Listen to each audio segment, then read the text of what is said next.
2015 ಈ ಹಿಂದೆ BBMP ಚುನಾವಣೆ ಕಂಡಕ್ಟ್ ಆಗಿದ್ದು ಹತ್ತತ್ರ 11 ವರ್ಷ ಆಗಿದೆ. 11 ವರ್ಷದ ಬಳಿಕ ಸರ್ಕಾರಕ್ಕೆ BBMP ಚುನಾವಣೆ ಅಥವಾ ಇವತ್ತೇನು GB ಅಂತಕ್ಕಂಥದ್ದನ್ನ ಹೊಸ ನಾಮಕರಣ ಮಾಡ್ಕೊಂಡಿದ್ದಾರೆ.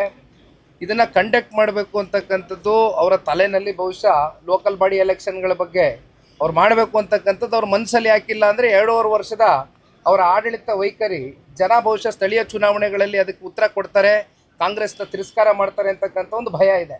ಆದರೆ ಇವತ್ತು ಸುಪ್ರೀಂ ಕೋರ್ಟ್ ಕಡೆಯಿಂದ ಆರ್ಡರ್ಸ್ ಇದೆ, ಕ್ಲಿಯರ್ ಕಟ್ ಡೈರೆಕ್ಷನ್ಸ್ ಇದೆ.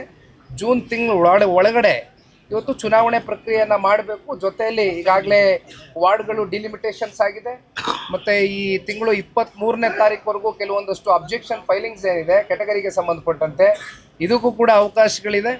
ಇವತ್ತು ವಿಶೇಷವಾಗಿ GBA ರಿಲೇಟೆಡ್ನೇ ಮೀಟಿಂಗ್ ಕರೆದಿರ್ತಕ್ಕಂಥದ್ದು.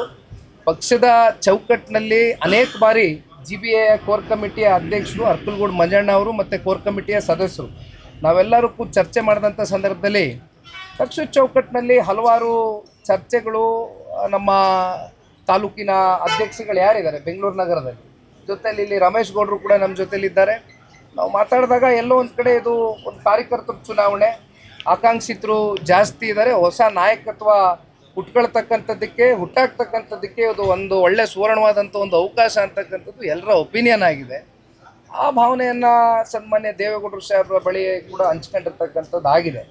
ಬಟ್ ಅಂತಿಮವಾಗಿ ಇವತ್ತು ಲೋಕಲ್ ಬಾಡಿ ಎಲೆಕ್ಷನ್ಗಳಲ್ಲಿ ಅದು ಯಾವುದೇ ಲೋಕಲ್ ಬಾಡಿ ಎಲೆಕ್ಷನ್ ಇರಲಿ, ಇದು ಒಟ್ಟಾಗಿ ಹೋಗ್ಬೇಕಾ, ಪ್ರತ್ಯೇಕವಾಗಿ ಈ ಒಂದು ಹೋರಾಟವನ್ನು ಕೈಗೆತ್ಕೊಳ್ಬೇಕಾ ಅಂತಕ್ಕಂಥ ನಿರ್ಣಯಗಳು ಬಹುಶಃ ನನಗೆ ತಿಳಿದ ಮಟ್ಟಿಗೆ ಇಲ್ಲಿವರೆಗೂ ಕೂಡ ಈ ನಿರ್ಣಯಗಳಾಗ್ತಕ್ಕಂಥದ್ದು ಒಂದು ನವದೆಹಲಿಯ ಕೇಂದ್ರದ ಭಾರತೀಯ ಜನತಾ ಪಾರ್ಟಿಯ ಒಂದು ಕಡೆ ಅಮಿತ್ ಶಾ ಜಿ ಅವರು ಇರ್ಬೋದು, ರಾಷ್ಟ್ರಾಧ್ಯಕ್ಷ ಇರ್ಬೋದು, ಜೊತೆಯಲ್ಲಿ ಪ್ರಧಾನಮಂತ್ರಿಗಳ ಒಂದು ಡೈರೆಕ್ಷನ್ಸ್ ಮೇರೆಗೆ ಇವೆಲ್ಲವೂ ಕೂಡ ಒಪ್ಪಂದಗಳಾಗಬೇಕಾಗ್ತದೆ. ಜೊತೆಯಲ್ಲಿ ಇಲ್ಲಿ ನಮ್ಮ ವರಿಷ್ಠರಾಗಿರ್ತಕ್ಕಂಥ ಸನ್ಮಾನ್ಯ ದೇವೇಗೌಡರು ಸಾಹೇಬರು ಕುಮಾರಣ್ಣ ಅವರು ಕೂತು ಚರ್ಚೆ ಮಾಡಿ ಅಂತಿಮವಾಗಿ ಇವೆಲ್ಲವೂ ಕೂಡ ಒಟ್ಟಾಗಿ ಹೋಗಬೇಕಾ ಅಥವಾ ಪ್ರತ್ಯೇಕವಾಗಿ ಹೋರಾಟ ಮಾಡ್ತಕ್ಕಂಥದ್ದಾದಾಗ ಸಾಧಕ ಬಾಧಕಗಳೇನು ಎರಡೂ ಪಕ್ಷಕ್ಕೆ ಇವೆಲ್ಲವೂ ಕೂಡ ಯೋಚನೆ ಮಾಡಿ ನಿರ್ಧಾರವನ್ನು ಮಾಡ್ತೇವೆ.